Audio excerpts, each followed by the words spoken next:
Hi నమస్తే, నేను మీ భాస్కర్. ఈరోజు మీకు మహేశ్వర్ గురించి చెప్తాను.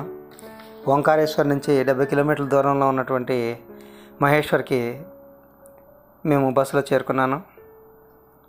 బస్ స్టాండ్కి 1 కిలోమీటర్ల దూరంలో ఉన్నటువంటి దేవి అహల్యాబాయి హోల్కర్ కోట ఉంది. ఇది చాలా బాగుంటుంది. అందరూ కూడా తప్పనిసరిగా చూడాల్సిన అటువంటి కోట ఇది. ఈ కోటను దేవి అహల్యాబాయి స్టాచ్యూ చూడండి. ఆమె ఈ కోటలోనే చివరి వరకు కూడా జీవించింది. ఆమె 1767 నుంచి 1795 వరకు కూడా 28 సంవత్సరాలు ఆమె రూలింగ్ చేసింది.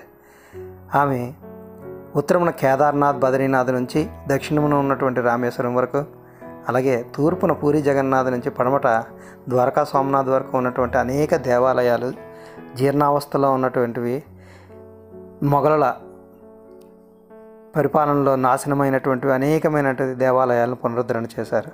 ఆమె అనేక ధర్మశాలలు కట్టించారు. మన దేశానికి ఎంతో ఎనలేని సేవ చేసిన మహానుభావురాలు.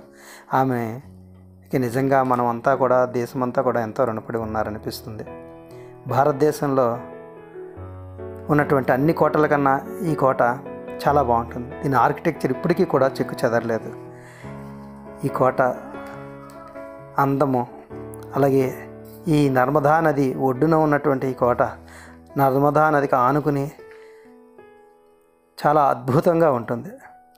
ఈ కోటలో ఒక శివాలయం కూడా ఉంది. చాలా బాగుంటుంది. ఇది అందరూ కూడా తప్పనిసరిగా చూడవలసిన ప్రదేశాల్లో మహేశ్వరు ఒకటి. ఎప్పుడూ కూడా మీరు ఓంకారేశ్వరం వెళ్ళినా, ఉజ్జయిని వెళ్ళినా మిస్ కాకండి.